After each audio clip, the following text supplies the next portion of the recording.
खरं तर सर्वात पहिला आणि महाराष्ट्राला पडलेला प्रश्न आहे, सरांनी राजीनामा का दिला?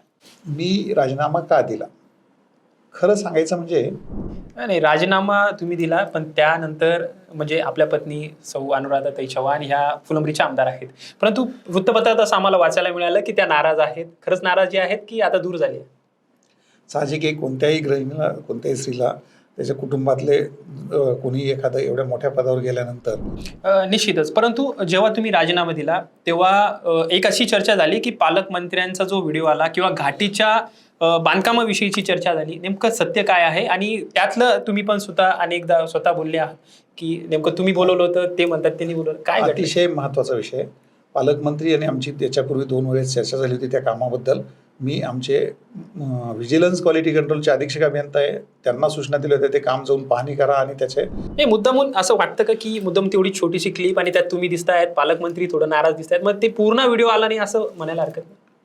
काय होतं, समाजात काम करत असताना मी बघितलं. सर्वात जास्त तुमच्याच फुलंब्री मतदारसंघातले मंगेश साबळे यांनी आता नुकतंच ते जिल्हाधिकारी कलेक्टर ऑफिस समोर त्यांनी जे काही म्हणजे त्यांचा स्टंट होता किंवा निवेदन होतं, जे काही त्यांची मागणी होती, ती मागणी केल्यानंतर त्यांना जेव्हा पोलीस चौकशीमध्ये जेल झाली, तेव्हा त्यांनी मोठ्या प्रमाणात आपल्यावर आरोप केले, की यामागे आपण आहात.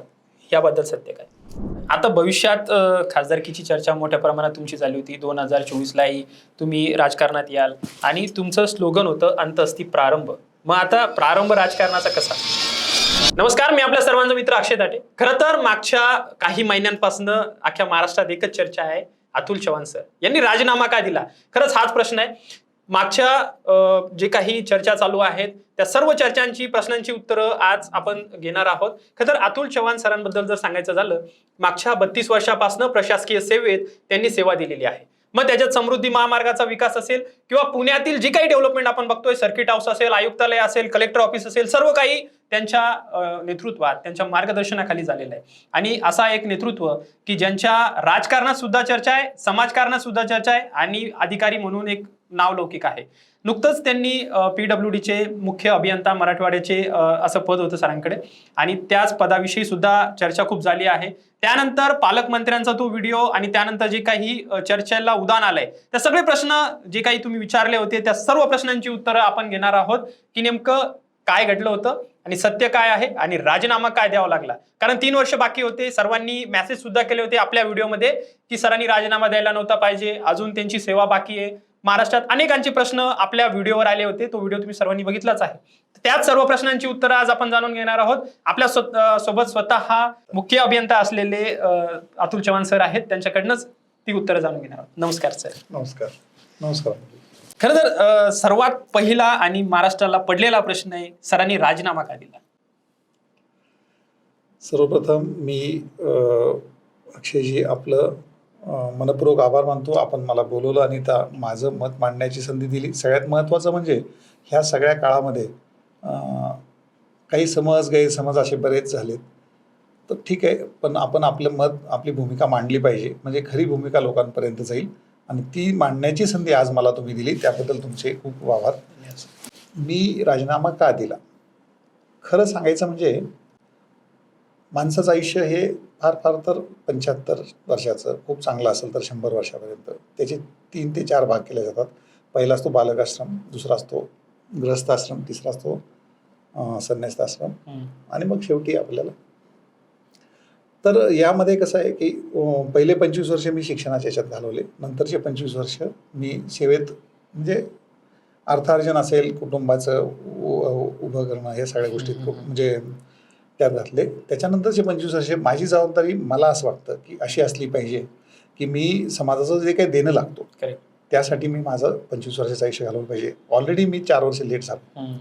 54 वर्षे माझं आज वय आहे आणि मी खरं तर 50 ते 75 हा कालावधी समाजाच्या सेवेसाठी घातला पाहिजे, हे आयडियल आहे माझ्यासाठी. थोडं लेट झालं पण ठीक आहे, तो माझा इथून पुढचा विचार आहे. त्याकरता मी राजीनामा दिला. मी दिलेल्या राजीनाम्यात जर आपण वाचलं तर मला मिळालेल्या ज्या संधी आहेत त्याच मी त्याच्यात मांडल्या आणि त्यात मी समाधानी आहे असंच मी म्हटलेलं आहे. त्यामुळं त्याच्यात काही दुसरा कोणी अर्थ काढू नये. मला माझा पिंड हा सामाजिक आहे. मला समाजकार्य करायला आवडतं. माझं गाव आदर्श गाव केलं, पाणी फाउंडेशनबरोबर जोडल्या गेलो, तालुक्यात काम केलं आणि आता इथून पुढचं सगळ्यात मोठं आव्हानात्मक, कारण हे काम करत असताना याचे रिप्लिकेबल मॉडेल मला उभे नाही करता आले. कारण एक गाव आदर्श गाव करून भागत नाही, पूर्ण तालुका झाला पाहिजे, जिल्हा झाला पाहिजे, सगळे गावं झाली पाहिजे. तर ते उभं करणं अवघड आहे थोडंसं, गावात काम करणं कोणत्याही गावाच्या पातळीवर. पाणी फाउंडेशननी पण काम केलं, पण ते पण तितकंसं अजून पूर्णत्वाला गेलेलं नाही. मग आता एक चांगला मागच्या वर्षीपासून आम्हाला एक मार्ग सापडलेला आहे, तो म्हणजे जालिंदर नगर शाळा जी खेडराजूर तालुक्यातली जिल्हा परिषदेची शाळा, ती जगात एक नंबरची शाळा म्हणून पुढे आलेली. आणि तिथं काम करणारे वारे गुरुजी जे आहेत, त्यांच्यासारखा एक चांगला मित्र आता मला लाभलेला आहे. आणि मागच्या वर्षभरापासून त्यांच्यावर मी काम करतो आणि ते काम खूप मोठं आहे. ते काम मला पुढे न्यायचं आहे. आणि शाळांमध्ये मुलांच्या शिक्षणामध्ये आमूलाग्र बदल नॅशनल एज्युकेशन पॉलिसीचाच भाग येतो, ते पण त्यांनी खूप चांगल्या पद्धतीने केलं आहे. तर ते करायचा माझा पुढे विचार आहे. त्याकरता मी माझा हा राजीनामा दिलेला आहे. नाही, राजीनामा तुम्ही दिला, पण त्यानंतर म्हणजे आपल्या पत्नी सौ अनुराधाताई चव्हाण ह्या फुलंब्रीच्या आमदार आहेत. परंतु वृत्तपत्रात असं आम्हाला वाचायला मिळालं की त्या नाराज आहेत. खरंच नाराजी आहेत की आता दूर झाली आहे? साहजिक आहे, कोणत्याही गृहिणीला, कोणत्याही स्त्रीला त्याच्या कुटुंबातले कोणी एखादं एवढ्या मोठ्या पदावर गेल्यानंतर ते सोडून द्यायचं तर कुणालाही त्याचा खेद वाटतो, कुणालाही चिंता वाटते. पुन्हा भविष्यातील आपलं जे काय सेफ्टी आहे याची पण चिंता वाटत असते. तर तो त्यांना वाटणं हे स्त्री म्हणून, एक गृहिणी म्हणून, एक कुटुंबाची एक घटक म्हणून त्यांचं साहजिक आहे वाटणं. माझा प्रयत्न चालू आहे त्यांना मनवण्याचा. बघूया ते त्या जिंकतात की मी. म्हणजे अजून मनधरणी झाली नाहीये? नाही, मनधरणीचा विषय नाही आहे. विषय कसा आहे की आपल्या पिंडाचा आहे. माझा जो पिंड आहे तो मी तसाच दाबून ठेवायचा की मी मला जे आवडतं ते काम केलं पाहिजे. सोशल अँगल जो आहे माझ्यातला, कारण प्रशासनात मी भरपूर काम केलं, आता पुढं समाजात काम करायची इच्छा आहे आणि शिक्षणात विशेषतः. ओके, म्हणजे नवीन शिक्षण धोरण आणण्याचं किंवा शिक्षणासाठी काम करण्याचं.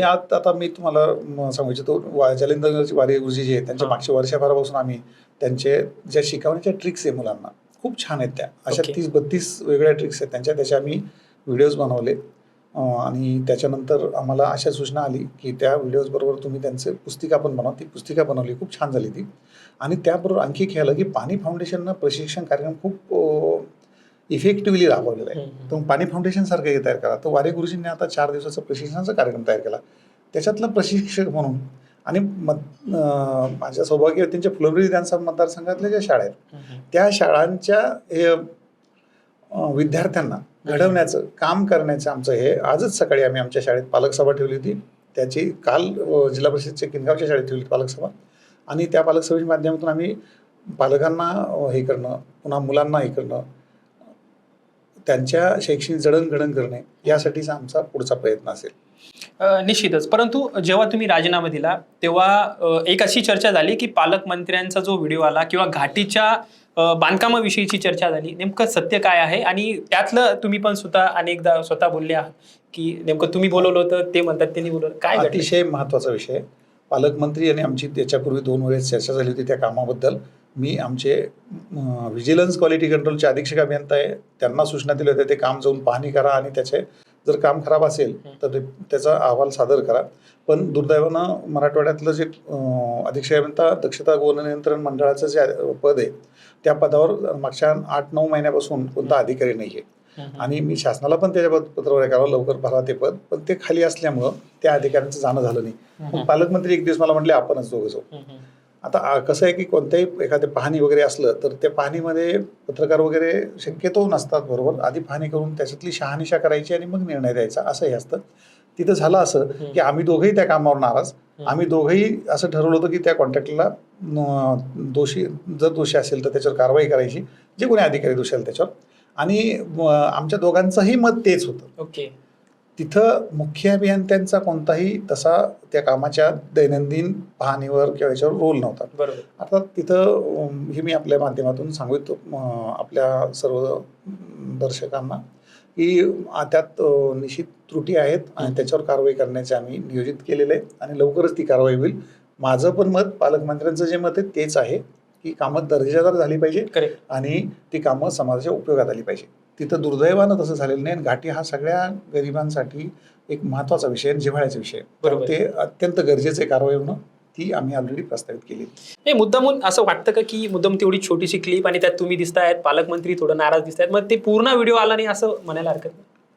काय होतं, समाजात काम करत असताना मी बघितलं की आपण जेव्हा काम करतो तेव्हा काही लोक दुखावले जातात, काही लोक सुखावले जातात, त्यांचं चांगलं होतं. जे चांगलं होतं ते आपले चांगले जे क्लिप असते तेवढे व्हायरल करतात. ज्यांना आपल्यामुळं काही थोडं नुकसान झालं असतं किंवा ज्यांचा आपल्यामुळं काही फायदा होत नसेल तर ते लोक तसं करतात. आता हा समाज आहे, याच्यामध्ये ह्या गोष्टी होणारच आहेत. त्यामुळं आपण त्याला तयार असलं पाहिजे आणि आपण जेवढं चांगलं आपल्याकडून काम होईल ते केलं पाहिजे असं माझं मत. नाही, त्याबद्दल शंकाच नाही. सर्वात जास्त तुमच्याच फुलंब्री मतदारसंघातले मंगेश साबळे यांनी आता नुकतंच ते जिल्हाधिकारी कलेक्टर ऑफिस समोर त्यांनी जे काही म्हणजे त्यांचा स्टंट होता किंवा निवेदन होतं, जे काही त्यांची मागणी होती, ती मागणी केल्यानंतर त्यांना जेव्हा पोलीस चौकशीमध्ये जेल झाली तेव्हा त्यांनी मोठ्या प्रमाणात आपल्यावर आरोप केले की यामागे आपण आहात. याबद्दल सत्य काय? तर काय होत असतं, माणूस जेव्हा एखादं काम करत असतो तर तेव्हा अशा घटना घडतात. आता माझं काम काय, तर मी सार्वजनिक बांधकाम विभागात 26.5 वर्ष आणि 5.5 वर्ष अधिव्याख्याता उपयोजित यंत्रशास्त्र म्हणजे शासकीय तंत्रज्ञान बीड इथं काम केलं. हे काम करत असताना मला जेवढेच लोक जोडल्या गेले त्या सगळ्या लोकांमध्ये तुम्ही कुणालाही विचारू शकता माझा स्वभाव कसा आहे. या व्यतिरिक्त मी गावात काम केलं, आदर्श गाव किनगावचं, पोपटराव पवारांबरोबर केलं, अविनाश पोळ आहेत पाणी फाउंडेशन त्यांच्याबरोबर काम केलं, आता वारे गुरुजींबरोबर करतो. हे सगळे महान थोर व्यक्तिमत्व आहेत. पोपटराव पवारांना तर पद्मश्री मिळालेला आहे. आणि ह्या लोकांनी माझ्याबद्दल काय बोललेत याचे सगळे व्हिडिओज उपलब्ध आहेत.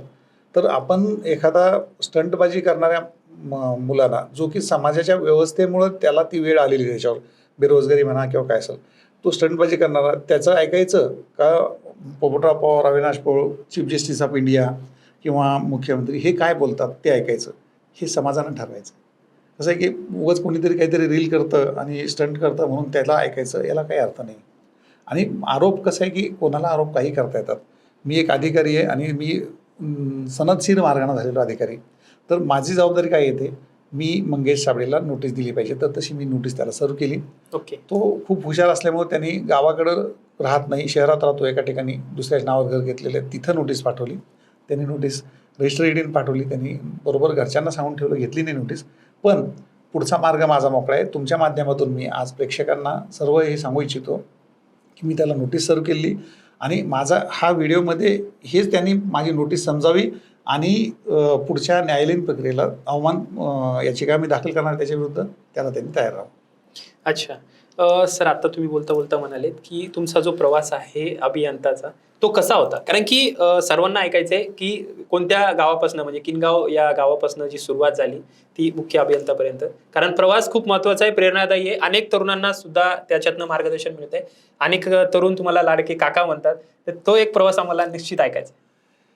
मी 4वी 6वीपर्यंत किनगावला शिकलो, जिल्हा परिषद किनगावच्या शाळेत, नंतर न्यू हायस्कूल किनगाव. नंतर 7वी 8वी 9वी मी सरस्वती भुवन बिडकीनवर शिकलो. 10वी 11वी 12वी माझे बंधू नांदेडला होते, तिथं शिकलो.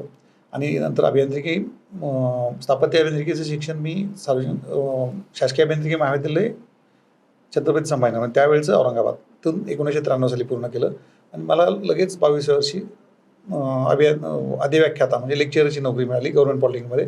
5.5 वर्ष तिथं होतो. त्या कालावधीत मी अभ्यास केला MPSCचा.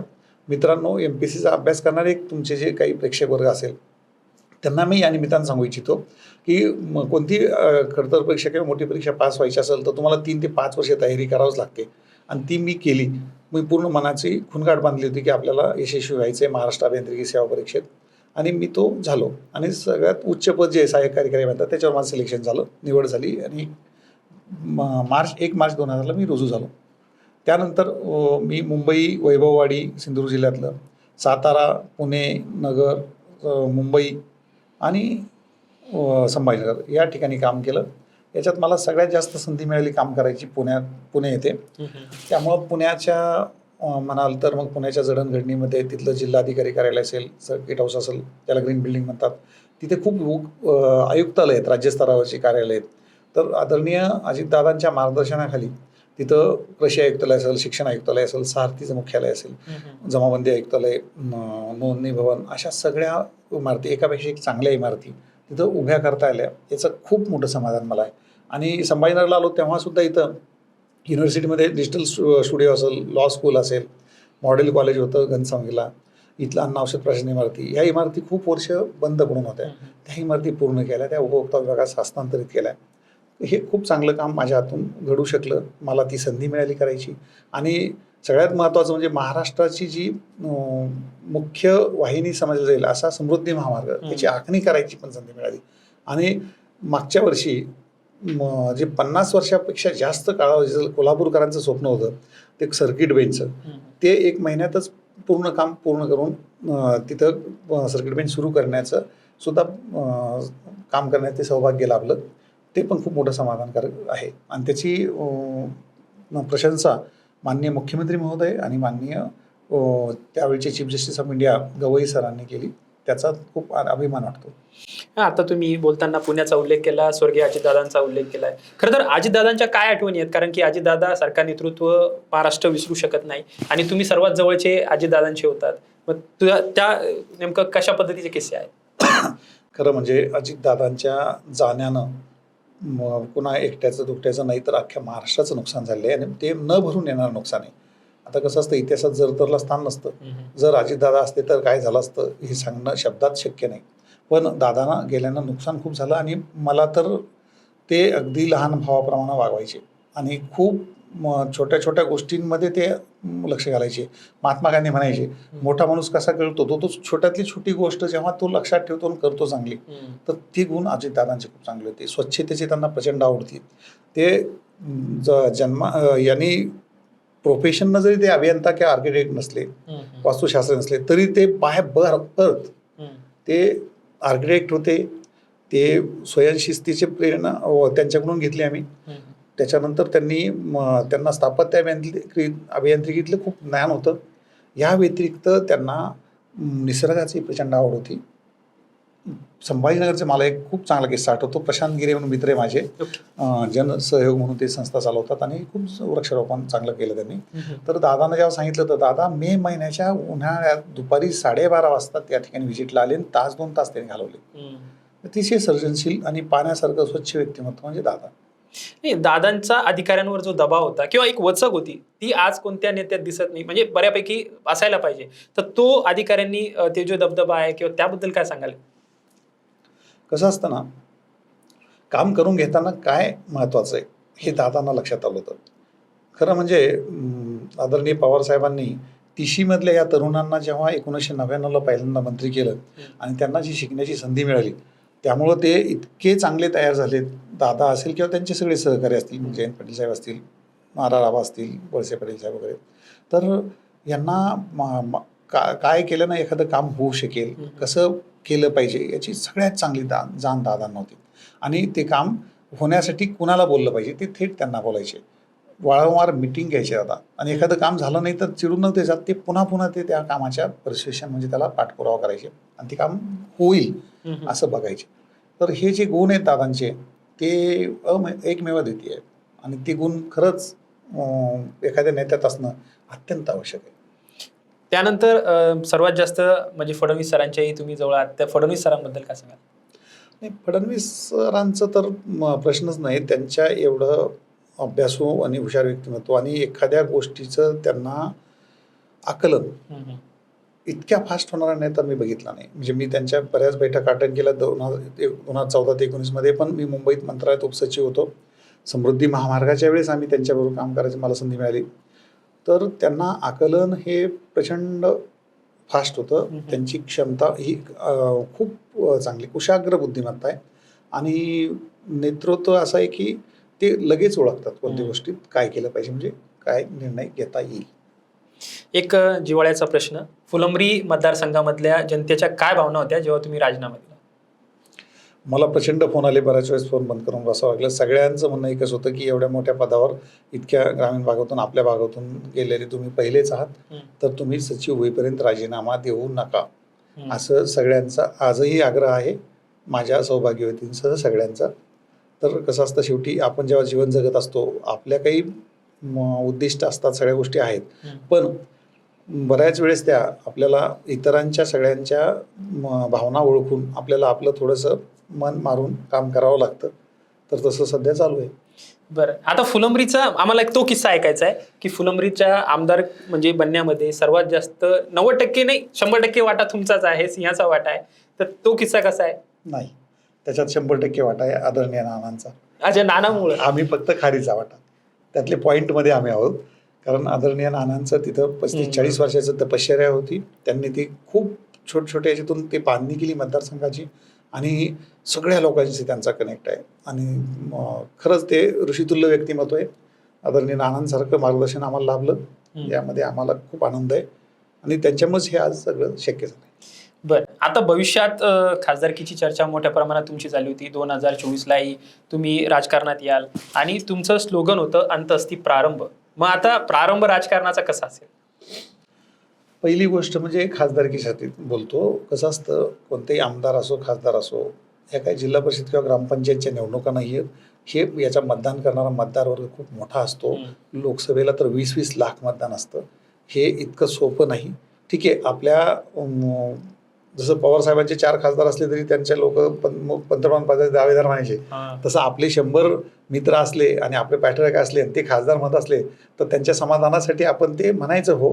पण मला त्याची कल्पना आहे की खासदारकी काही इतकी सोपी नसते आणि ते एवढं काही हे नाही आहे. आणि त्याच्यासाठी पक्ष ज्या कोणत्या पक्षात समजा संधी त्यावेळेस मिळेल, ज्यांना कोणाला मिळेल, ते पक्ष 10-10 वेळेस सर्वे करतात. त्यात काय नाव येतं, कोणाचं येतं आणि ते करू शकतील का, त्यांची तेवढी क्षमता आहे का, या सगळ्या बाबी तपासल्या जातात. मला वैयक्तिक विचाराल तर मला ग्रामपंचायतचा सरपंच होण्याची सुद्धा इच्छा नाही. मला फक्त समाजात काम करायचं आहे. आपण गेल्यानंतर, मी माझ्या व्हॉट्सॲपवर पण ते ठेवलेले आहे, आपण गेल्यानंतर लोकांनी आपल्याला आठवणीत ठेवावं आणि ते चांगलं म्हणून आठवणीत ठेवावं. मी एक पुस्तक वाचलं होतं, who will cry when you die.